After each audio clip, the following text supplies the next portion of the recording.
The room went silent when I said it. Not the polite silence people pretend not to notice, the kind that presses against your ears. My husband blinked once, like he'd misheard me. His mother stopped chewing. And for the first time that night, I didn't smile. My name is Elena. I'm 34, married for 7 years, and until that moment, I was the woman everyone described as reasonable, calm, easy to work with, easy to step over. I earned more than my husband, funded most of our lifestyle, and somehow still ended up treated like a guest in my own marriage. Especially by his mother, Marina, who believed my salary was a family resource she managed by birthright. That dinner started like dozens before it. Her apartment smelled like overcooked chicken and lemon cleaner. The table was set too formally, as if we were strangers auditioning for approval. Marina asked polite questions with sharp edges, the kind that sound harmless until you replay them later. "So, Elena, are bonuses still unpredictable?" she asked, eyes flicking to my purse. "Must be stressful, not knowing how much extra money you really have." I answered calmly. I always did. I said my job was stable. I said I was grateful.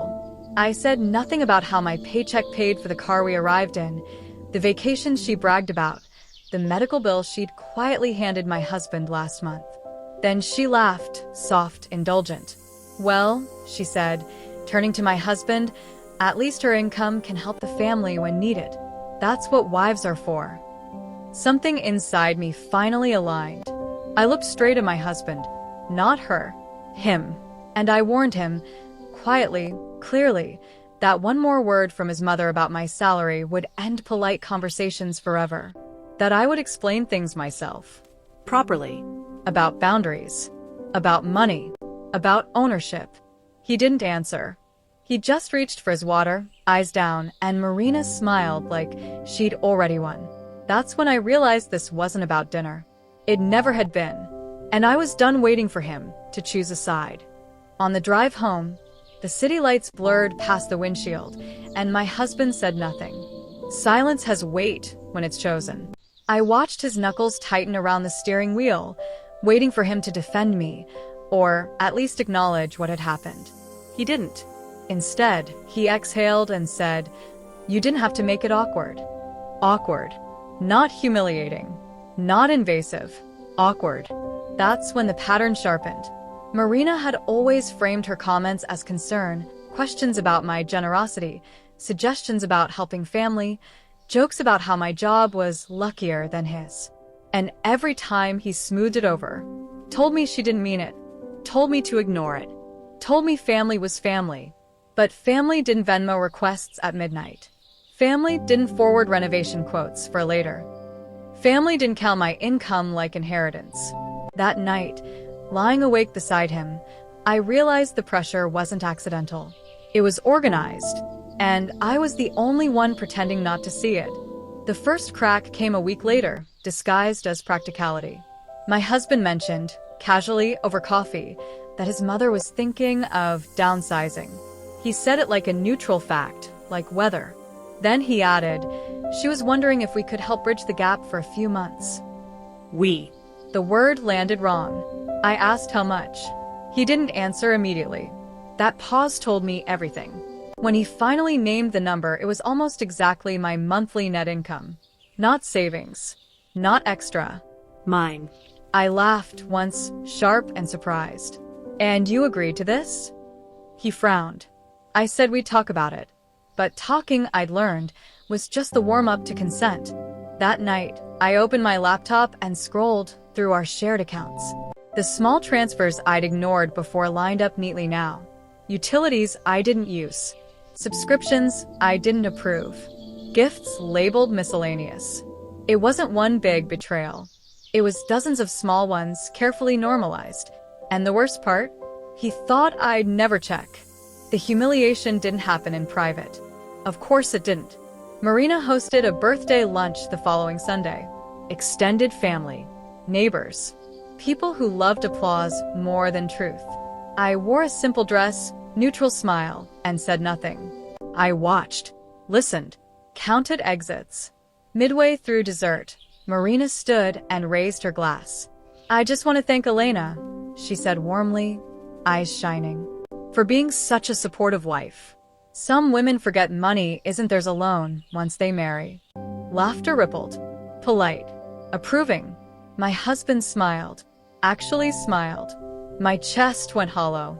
Not dramatic pain, clean, surgical. I felt something shut off. When I looked around the table, no one met my eyes. I was a concept, not a person. A resource being publicly acknowledged. I stood. Lifted my own glass.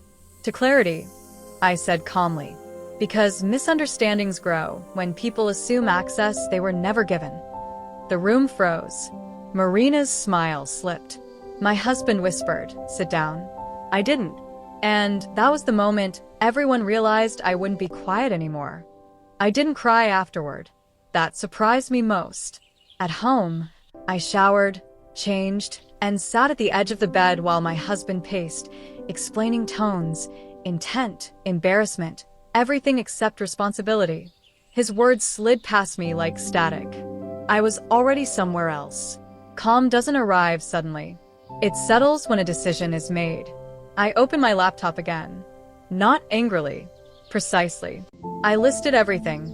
My income, my contributions, the accounts I funded, the access I'd casually granted because trust felt cheaper than paperwork. I read messages I'd ignored, requests I'd answered with silence instead of refusal. Silence, I realized, had been interpreted as permission. So I corrected that. I called my bank and separated accounts. I scheduled meetings. I changed authorizations. I drafted one email, polite, clear, unemotional, outlining boundaries and reimbursement expectations. No accusations, just facts. Revenge doesn't need noise. It needs timing. When I finally looked up, my husband was watching me like he'd just realized I spoke a language he never bothered to learn. I smiled softly. "Don't worry," I said. "I'm handling it." The first call came 3 days later. Marina. Sweet voice. Too sweet.